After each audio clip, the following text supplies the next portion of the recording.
Hola, buen día, ¿cómo están? Como cada semana vamos a estar hablando en este espacio de café y periciales en informática. Esta semana va a ser un poquito diferente debido a que no solamente vamos a hablar de la pericial, sino vamos a hablar del proceso judicial desde el cual se emite el uso de la pericial en informática para los procesos de unidad de operaciones de temas financieros. ¿Vale? En esta semana vamos a estar tomando un café que, si bien aquí hace referencia a Etiopía, es un café que es mexicano, que se planta y se obtiene en estrictas alturas de Etiopía, que son 1330 metros. Este café pues tiene un aroma suave, cuerpo suave, sabor suave y acidez suave. Es un tueste medio, ahorita vamos a molerlo. Como notas del café, vamos a ver que es un café con matices florales y frutales, donde se destacan notas de miel, jazmín, frambuesa, así como notas cítricas y avinadas, con un posgusto perdurable a frutos rojos. Y bueno, este es un café que yo ya he probado y a mí me gustó mucho porque es un café sumamente dulce. Es una mezcla de tipo arábiga premium. Y bueno, la marca del café se llama 1968. Ustedes la pueden encontrar, yo la compré en Amazon, pero la pueden encontrar en diversas tiendas. Y bueno, el método que vamos a estar ocupando el día de hoy es un método que se llama Ario B60. Es un método filtrado por goteo. Es un método que nos va a dejar un café sumamente limpio y muy suave. Entonces vamos a empezar, y mientras tanto, en lo que voy preparando, pues les voy platicando que esta semana hemos llevado, o se dio a conocer una infografía por parte de la Suprema Corte de Justicia de la Nación, en donde dan 3 puntos clave de cómo debería de hacerse el proceso, o qué deberíamos de estar viendo cuando tenemos un tema de fraude por medios electrónicos en el sistema bancario. Y voy a mover tantito.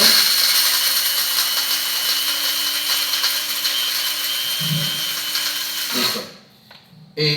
Cuando vemos ese tipo de infografías y este tipo de información por parte de órganos gubernamentales, pues pareciera ser que ya todo está resuelto. Y la infografía marcaba en su momento que hay 3 tesis que apoyan a las personas que han sufrido de algún tema de un fraude por medios electrónicos en los sistemas bancarios, pero hay que hacer un estudio de fondo. Si bien hay tesis que están a favor del usuario de los servicios financieros, en donde se establece claramente que los bancos tienen la responsabilidad del resguardo de la información, pues la realidad es que también hay tesis contradictorias en donde se hace referencia a que la carga de la prueba está para el usuario de los servicios financieros. Entonces, en ese sentido, estas 3 tesis, una habla con respecto al NIP, el NIP bancario, que pues por un lado dice que a pesar de que el NIP está bajo los contratos en uso exclusivo de las personas o del usuario del servicio financiero, tendría que demostrar que no se utilizó fehacientemente por parte del usuario. Pero por otro lado también hay una tesis que dice que el que debería de comprobar que en los logs de transacciones que sí se llevó a cabo el uso del NIP, es una responsabilidad del banco. Asimismo, también está una tesis que hace referencia a que todas las operaciones que son realizadas o que son no reconocidas por el usuario de los servicios financieros, pues prácticamente el banco las debería de regresar. Esto hay circulares que hacen referencia a procesos con tarjetas de crédito o con tarjetas de débito. Sin embargo, la realidad es que hay una multiplicidad de procesos internos de los bancos que impiden que realmente se lleve a cabo este regreso. Comúnmente, si nosotros vemos algunas o a alguien le ha tocado ese tipo de operaciones, podrá validar o podrá convalidar que pues prácticamente los bancos lo que hacen es que nos meten en un dilema y nos dicen que nos van a estar haciendo una investigación durante un periodo de un par de semanas hasta un par de meses, y durante ese periodo de tiempo pues el dinero muchas veces no regresa a nuestra cuenta hasta que no se acepta el cargo no reconocido por parte del banco. Eh, si bien cuando son cuentas de débito debería de ser el retorno mucho más rápido porque es dinero de nosotros a diferencia de las cuentas de crédito, y que esto está establecido en las circulares de Banxico, pues muchas veces las instituciones financieras no operan de esa forma. Por otro lado, la tercera tesis hace referencia a las medidas de seguridad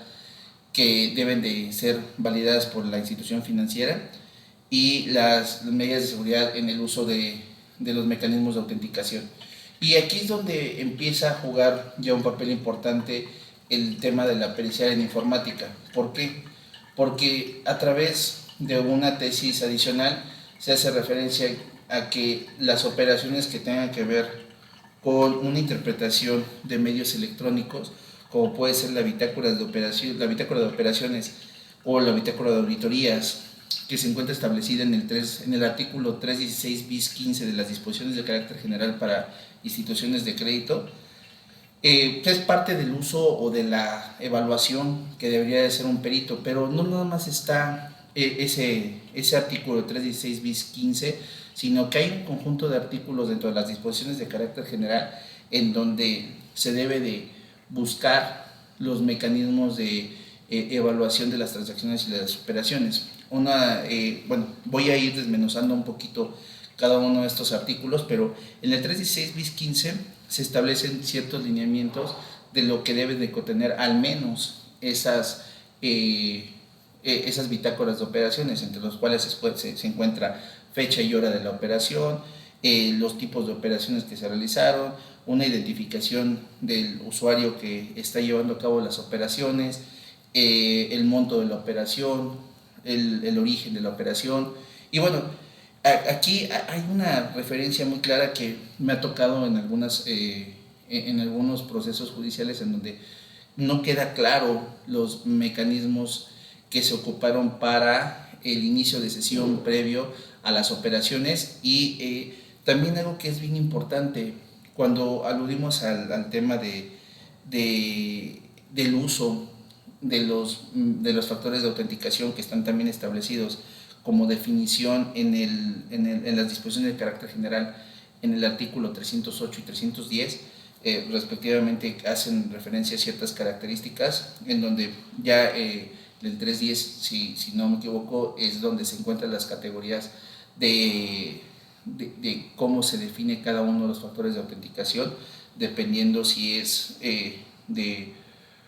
un factor de autenticación de conocimiento, de propiedad o de una instancia de la personalidad, como puede ser un factor biométrico. Entonces, cuando nosotros vemos todos estos elementos, nosotros tenemos que estudiar formalmente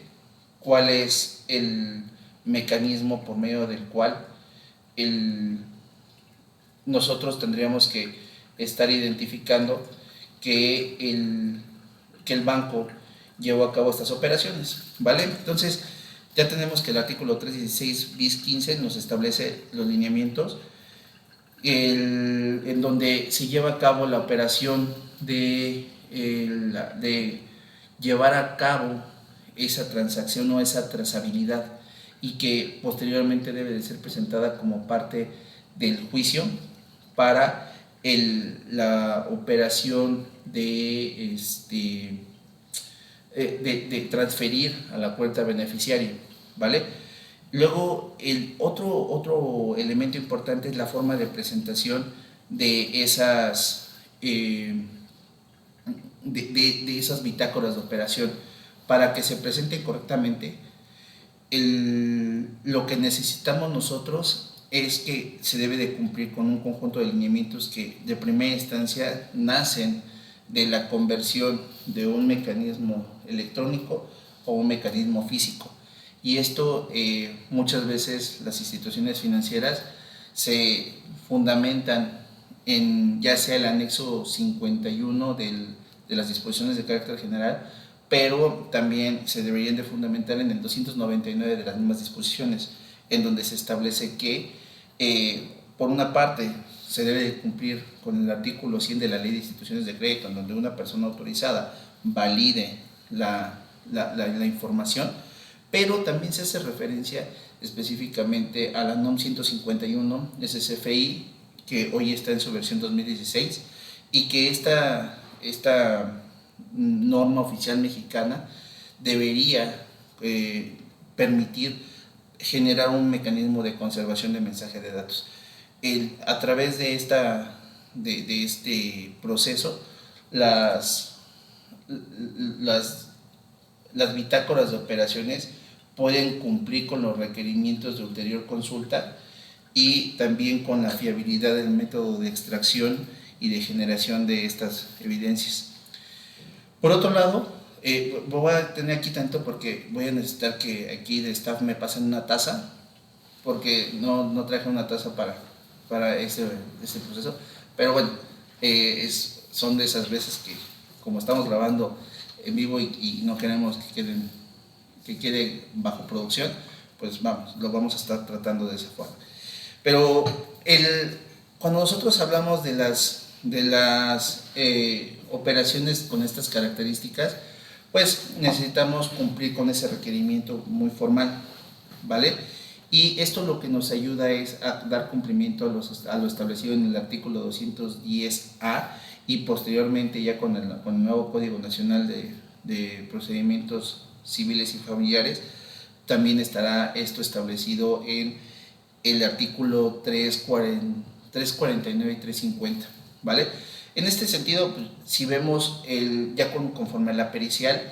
no solamente es ver que existe la bitácora, que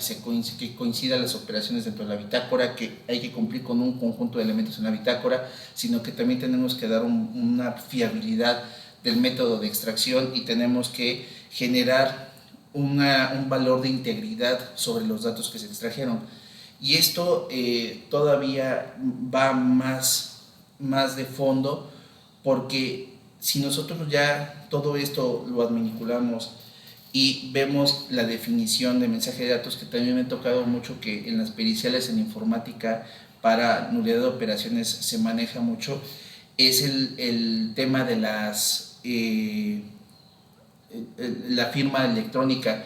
de las operaciones. Por definición, la firma electrónica de las operaciones, según el Código de Comercio, hace referencia a datos adjuntos o datos que se adhieren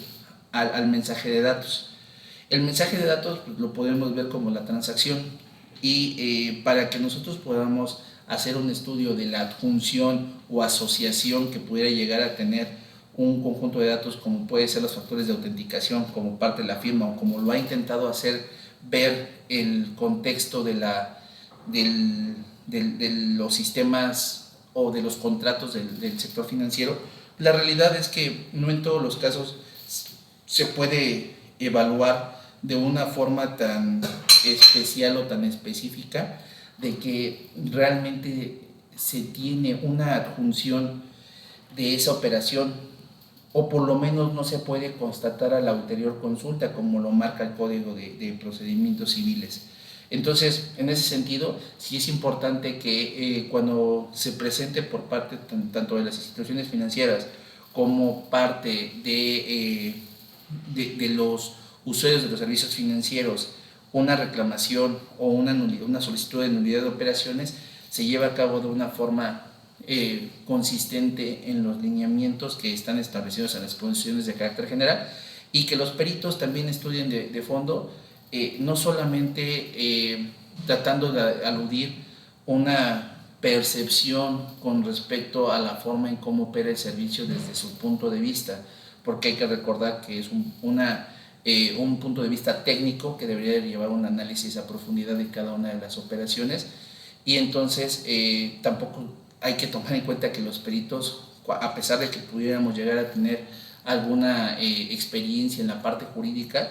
nosotros no estamos alineados a llevar a cabo durante la pericial un estudio de valor con respecto a la apreciación jurídica, sino es sobre una apreciación técnica para que el juzgador tome estas apreciaciones técnicas como parte de su evaluación dentro del juicio. Pues bien, vamos a probar nuestro café del día de hoy. Hoy en día traigo una taza que es como más de uso personal, pero vamos a probar. Como les digo, este café ya lo he probado anteriormente, es un café sumamente dulce.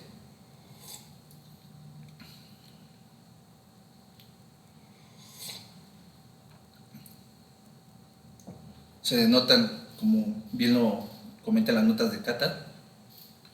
sabores sumamente frutales, un amargor bastante ligero, muy ligero.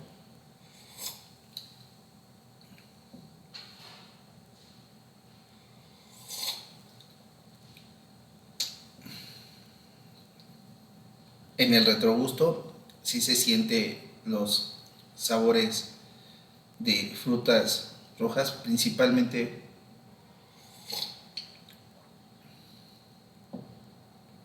moras, es lo que alcanzo a percibir. Pero es un café sumamente agradable. Yo los invito a que consuman este tipo de productos que ayudan a hacer un conocimiento de la cultura del café. Pues bien, por el momento es todo. Este tema lo vamos a retomar en algunas otras ocasiones porque es un tema sumamente relevante. Las operaciones de nulidad en el sistema financiero cada vez son más constantes y comunes y se están dando mucha variedad de operaciones en donde podemos ver algunas estrategias de las instituciones financieras en donde intentan llevar hacia una posición penal por parte del usuario de servicios financieros, pero la realidad es que pues hay que entender que el dinero está en posesión de una prestadora de servicios que debería de proteger nuestro dinero. Pues bien, que tengan un excelente día y sigan disfrutando de estos espacios para ustedes. Cualquier duda o comentario, síganos en nuestras redes sociales. Me pueden encontrar en LinkedIn como Abogainge. En Facebook también estoy posteando estos videos y síganos en YouTube. Pues muchísimas gracias, que tengan un excelente día.